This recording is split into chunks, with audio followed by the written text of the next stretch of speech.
Graduates, welcome back to another video where we've got a short turnaround going into game week 14.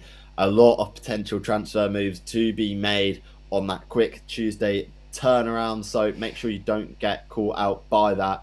Without further ado, let's get into Josh's team. Okay then, so yeah, Game Week 13 for me was a green arrow. I'm actually currently ranked at 3.2 million. The ranks haven't been updated since last week just because of that tight turnaround. So yeah, 3.2 million at the moment for me. To be honest, I'll take it because after Saturday I was on 5 points going into Sunday. I did have 7 players to play on my captain, but yeah, it was a pretty horrific Saturday in general. Going into this week, I've got 1 free transfer. I don't know if I'll use it at the moment, just because I'm unsure on the moves that I'm going to make. So yeah, make sure you stay tuned to our socials, because I'll make sure to post about what sort of move that I do plan on making, probably on Instagram to be honest. So make sure you follow us over there at FPL Graduates. In goal then this week were obviously David Raya, and obviously I was so disappointed with his performance against West Ham. He did get the 3 save points, but it just felt like they conceded for no reason, Arsenal, when they were 4-0 up. I don't think that, the chances they gave away were a little bit sloppy, to be honest. So annoying from our point of view. Obviously Ben owns him as well, but I think this United game will be interesting. I don't know if they'll keep a clean sheet against United. United seem really fluid and going forward, then they'll just score more than they'll defend, to be honest, at the moment under Amorim. So it'll be an interesting game for sure to see how Amorim does in probably his first big game since taking charge of United. Rico Lewis is in my defence for this week. Forest at home. I think Man City looked better defensively, despite conceding a load of chances to Liverpool. I think they didn't look as open. I thought Liverpool just played really well when I was watching that game on the eye test. Lewis, for me, obviously he's playing in the midfield role at the moment. Until Kovacic comes back, I just don't see him as a minutes risk at the moment. So he's in there as a defensive option. I think Manchester City as well, they had the highest percentage chance of a clean sheet according to the bookies at the moment. So you can tell already that the clean sheets are quite hard to come by, as they have been in multiple weeks recently. Nuri's up next with Everton away. I've just not been impressed by him at all. The clean sheets are just not there. Not only that, with Wolves, they seem to be conceding a mass amount of goals week on week at the moment. So yeah, it's slightly worrying in that regard that the attack and returns we haven't seen in a good few weeks yet. Obviously they've got that clean sheet against Southampton a couple of weeks ago, but yeah, a bit disappointed with him at the moment. So definitely not going to be selling him. Wolves still have some good fixtures, but just pretty disappointed with his output at the moment. On the graphic, I do have Diogo Dalot in there. I have changed it to Mykolenko. He's coming in for that Wolves at home fixture. Everton have quite a high chance as well of a clean sheet. I think it's 3rd or 4th. So yeah, it'll be interesting to see. I think Wolves are quite free scoring though, so it's just whether I want to play Dalot for that potential attacking threat. Obviously, he will be playing wing back, so there is potential there. But yeah, to be honest, either way, I think it's going to be a blank this week. So yeah, what's your thoughts on that defence, Ben? Yeah, I think it's a tough one, isn't it? Like, obviously that Dalot Mykolenko one, I think I'd probably just double down on a stalemate between Wolves and Everton and hope for the best. Whereas, Arsenal so free scoring at the moment, you could easily sort of see a sort of complete blank and potential sort of even minus points. So yeah, I think just go for the safety there of potentially Mykolenko. Like, you're not going to get. There's not going to be too many points in it. Let's be honest. Yeah, and then like Nuri's a difficult one. He's a problem in a lot of managers' teams, and I'd like to see if they can sort of keep a clean sheet against an Everton team that aren't scoring at the moment. And then yeah, like, let's hope that City keep a clean sheet as well, because there's not been too many clean sheets to go around at the moment. So yeah, all in all, it's a tough position to be in, but every manager's in this position where there's just no real sort of standout defensive options at the moment. Yeah, a little less hoping going into the midfield. We've got some pretty standout assets at the moment in FPL. Cole Palmer is up first, and he will almost, without a doubt, have the armband for this game week. I captained him last week against Aston Villa. It was a real late change of armband for me. Literally about 15 minutes before the deadline, I just felt the urge to go captain Cole Palmer. It was my plan a couple of weeks ago, and I didn't know why I was changing my mind on that. Obviously, Salah against the City defence still scored pretty well. Just those 2 points less than Cole Palmer overall. So at the end of the day, I've got 2 points up, which is obviously quite decent. But yeah, Cole Palmer, Southampton away. I'd expect him to cause some real damage in that game and come away with another double-digit haul, hopefully. Obviously, Southampton have played better, I think, in the last couple of weeks, but it's no reason why we shouldn't be going to captain Cole Palmer this week. I do have Bruno Fernandes. I was really pleased with him. Obviously, he played that more advanced role against Everton in those 2-10 positions that we've seen in this Amorim system. He came away with 2 assists. I thought he could have easily had a goal in that game as well. United looked good, but it was against Everton. It's a totally different ball game against this Arsenal team. They are without some key players as well, as I mentioned in the transfer targets video. There's no Mainu, there's no Lissandro Martinez. They are both suspended. Bruno Fernandes as well was seen with ice on his ankle. That's why he got subbed off early as well. So something to monitor. To be honest, I think Bruno Fernandes would have to be tied to a chair to not play a game in the Premier League at the moment. He's just so consistent. He's always turning up. So yeah, I wouldn't really worry too much about that. The biggest thing for me is, do I upgrade him this week to Bukayo Saka? Do I think there's that sort of upside for there? It's a difficult one for me because I think there is a chance he could still play in that 10 role, and I think if he does play there, he's going to be a good asset. Obviously, United go to Forest Forest come to United at home for that fixture at the weekend, and I think that's a decent fixture for United. It's just whether he goes and plays in that double pivot with Ugarte, or whether Amorim goes and plays sort of Ugarte and Casemiro together. It'll be an interesting one, but at the moment I'm probably going to lean not towards moving him to Bukayo Saka at this stage. Morgan Rogers is up next. Really disappointing against Chelsea. Only the 21 touches, I think it was. So yeah, not ideal. Obviously, I've got options on the bench. I've got Semenyo there with Tottenham at home, which I don't mind at all, but we'll talk more about that in a minute. I think in terms of Rodgers, if you have him, you're probably going to keep him for this nice run, but you could definitely look at more £5 million assets in a couple of weeks' time. And then obviously Mo Salah away to Newcastle. I don't think that's a bad fixture at all from an offensive point of view. Newcastle conceded, I think, nearly 2 XG to Crystal Palace last week, and they didn't even really muster any XG themselves, so that 0.01, I do believe, XG in front of goal. So yeah, I think Liverpool will go there and put up a showing, as they have been doing pretty much every single game this season. So what's the thoughts on that midfield, Ben? Yeah, a very strong midfield and an interesting conundrum that you got with Bukayo Saka.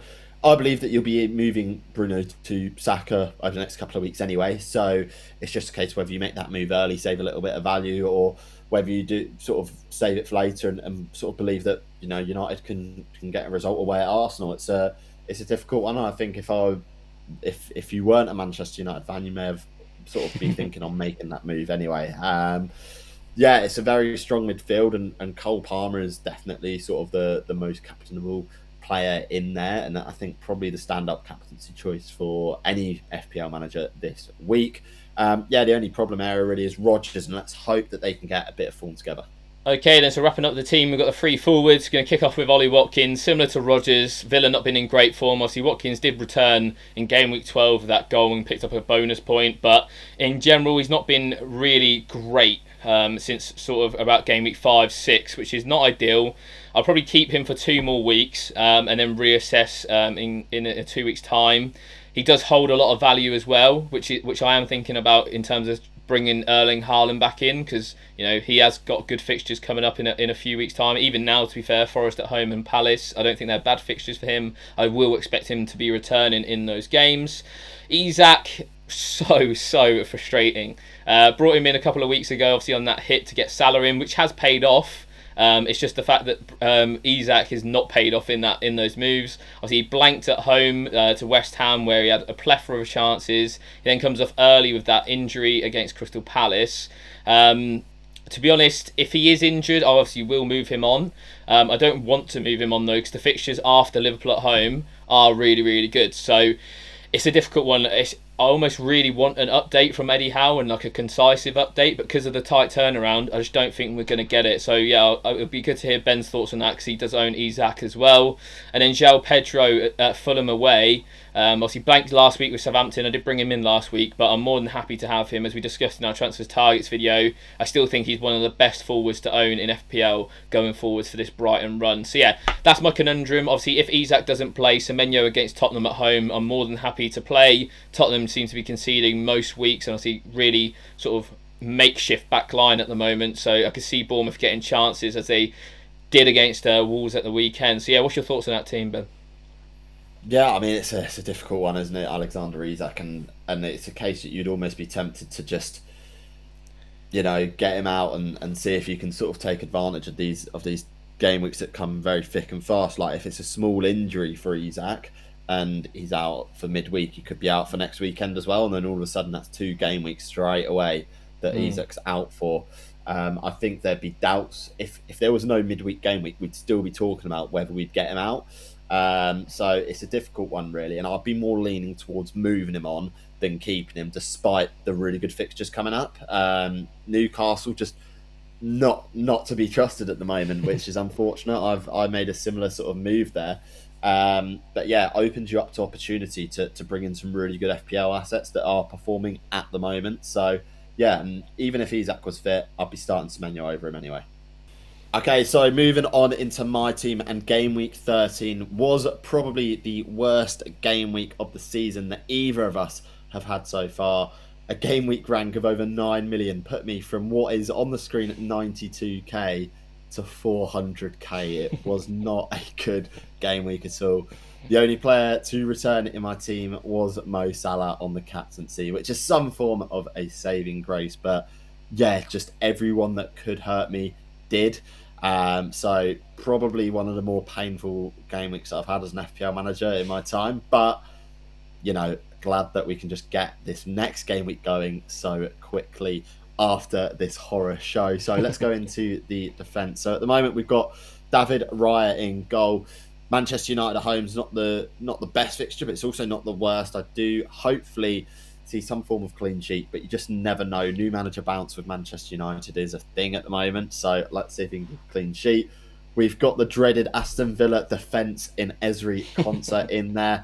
Gonna have to, otherwise it'll be Lewis Hall or Harwood Bellis, who, you know, neither of them are going to get many points this week. So gonna go with Ezri Konsa. And you know what? Like, it's not the worst fixture in the world at home, but Brentford are scoring a few at the moment, so let's see what happens there.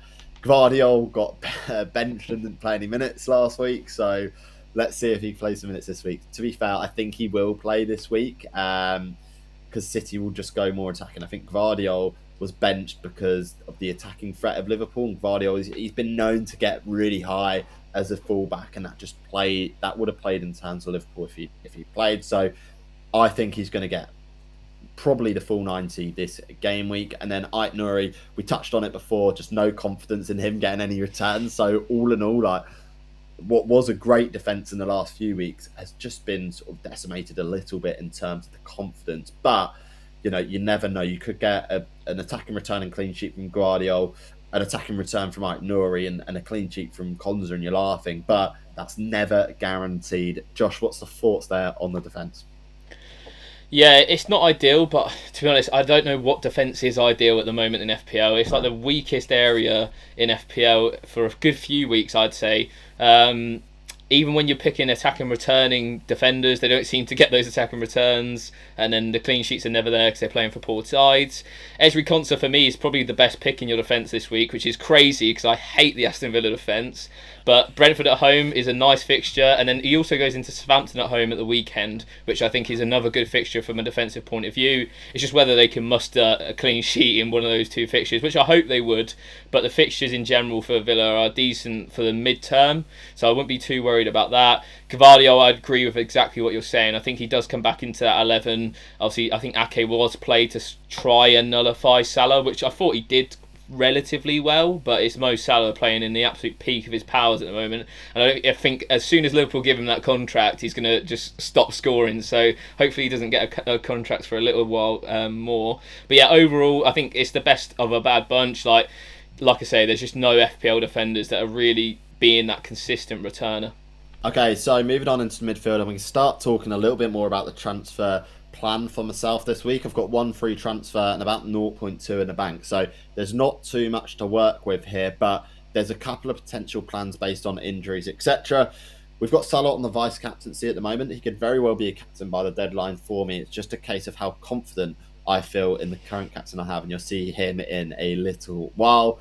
But yeah, like, it's a good fixture for him, and I think, you know, the EO is still going to be well over 100%. So if you're looking at sort of safety, then, you know, Salah could be the guy to go for. I do agree with Josh though. I think Cole Palmer's a bit more outstanding in terms of captaincy material for this week. So it'll be interesting to see what the EO levels are of Salah compared to Palmer. I think it's going to be very, very close this game week. In Buemo, as I said, like, I think he's going to be transferred out this game week. don't see him going for for that much longer with me. The attacking numbers are not there. The system is not there for him. I think it's just best to cut my losses there. And I was planning on keeping him for the last 2 game weeks anyway, before moving them on for the more difficult fixture run anyway. Morgan Rogers in there as well. We spoke on him before. Like, let's hope that Villa can turn around their form a little bit. Jorginho Ruto looked really good last game week against Southampton. Very unlucky not to come away with a goal. So I'm more than happy to sort of own him for the next couple of game weeks. Again, I do think that he is somewhat of a rotation risk going forwards, just because Brighton have a plethora of attacking options. And he's not sort of the main guy in that team, but as a differential, I think I got a little bit unlucky with no returns from him. And then Semenyo coming back in fresh against Spurs. I think he's gonna do really well against Spurs this week. So backing him to score against the Spurs team that just sort of very inconsistent defensively and going forward. So yeah, can see returns from him. Josh, what's the thoughts on the midfield? Yeah, I think you nailed it on the head for all of them. I think Mbeumo has been a sell for the last 3 game weeks. It's just whether you wanted to fight the EO battle with him. He's had no shots in the last 4 games, which is just not good enough. That new system, obviously we mentioned it in the previous weeks with Damsgaard coming in. We saw it even with Kevin Schade coming in this week. It's just none of the chances are getting there. Owners were super unlucky not to get the assist. I know it was not given for intended target, but to be honest, it looked like he was intending to go to the back post personally. So yeah, unlucky with that, but it just goes to show, like, if you're trying to chance it on an intended target assist, he's just still not producing those type of numbers. Ruter, I agree. On the eye, he looked the best attacker for Brighton against Southampton. I thought he was really, really good. Hit the post, super unlucky. And overall, I think the basis for your midfield is good. It's just that you're obviously missing those key premiums with Cole Palmer and Bukayo Saka. Okay, so moving on to Strike Force, and as you can see, the captaincy is indeed on Erling Haaland at the moment at just 20% EO for last game week. Going into this week against Forest at home, that could be a really, really tempting option. Let's see what happens there, because we'll talk a little bit about my transfer plans and what that could affect the captaincy. Cunha up top as well. Like the numbers have been sort of he's overperformed in it, and it showed last game week with Strand Larsen coming through and really sort of putting the stats right almost. The fixture against Everton away is not a bad one at all, and he is a talismanic figure in that team. So I do anticipate some decent returns hopefully from him. And then on the bench, you've got Isaac, Hall, Harwood, Bellis. The potential plan is Mbeumo out. And in isolation, if I just got him out, I don't really like any of the options that I've got around that price point. You've got Jared Bowen. It's probably the standout, which I'm not too confident on that many returns. You've got like Rashford, who in that system for Amorim, a difficult fixture this week. Will he get the returns? Let's wait and see. What could potentially be the move here is Mbeumo and Isak out, and then bringing in one of those 2 premiums in Bukayo Saka or Cole Palmer alongside a cheap striker. If I brought in Bukayo Saka, I could bring in João Pedro.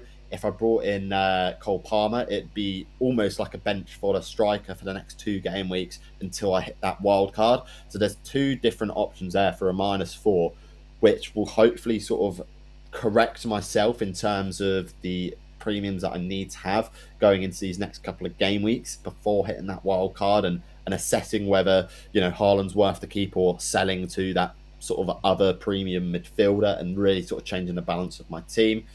Josh, what is the overall thoughts there on the team and the potential transfer plan going into 14? Yeah, I really don't mind the armband on Haaland this week. I think it's a matter of time before he scores goals. It'd be silly to say that he's just going to stop scoring. Like, even in the games, like, he's been getting big chances every single game. Like, he is going to take 1 or 2 in a game soon. I think I remember 2 seasons ago, it was a midweek game and they were playing Forest at home and he got that hat-trick in, like, the first half or something like that. So it's definitely doable for him. So yeah, for me, I don't mind that at all. And he's someone that is really quite highly EO at my rank. So someone that I'm quite scared of at the moment. Cunha, I think it was just a matter of time. Like, the guy was just overperforming like crazy. So it was nice for me, a non-owner, to see him blank at last. But yeah, he's still a really good pick. Still really nice run. Can see him still returning, especially that Everton team. They looked awful at Old Trafford at the weekend. So yeah, nice front 3. In terms of the transfer plans, I really like the idea of a Saka and João Pedro. Just to give you that, obviously that second premium in midfield is going to be really, really important. Your team structure has definitely moved away from like the template, which has worked well for you, obviously getting up to that high rank, but it was a matter of time before Cole Palmer was going to get some returns eventually. So yeah, I think that's a good move. Palmer or Saka, it is difficult because obviously you're going to probably give the armband to Palmer if you do own him, but equally Saka's got some nice fixtures coming up, and you also gain João Pedro there, who you could obviously start ahead of one of those midfielders if you fancied. Okay then, so that wraps up our Game Week 14 team reveals. It's coming around thick and fast. Just make sure you do get your teams locked in by that Tuesday night deadline. This should be going out on either Monday night or Tuesday morning. So yeah, make sure this is your reminder to get those teams locked in. Yeah, make sure to do so. And as always, please remember to like, comment, and subscribe to the FPL Graduates. I've been Ben. I've been Josh. And we'll see you guys next time. Have a good game week, everyone.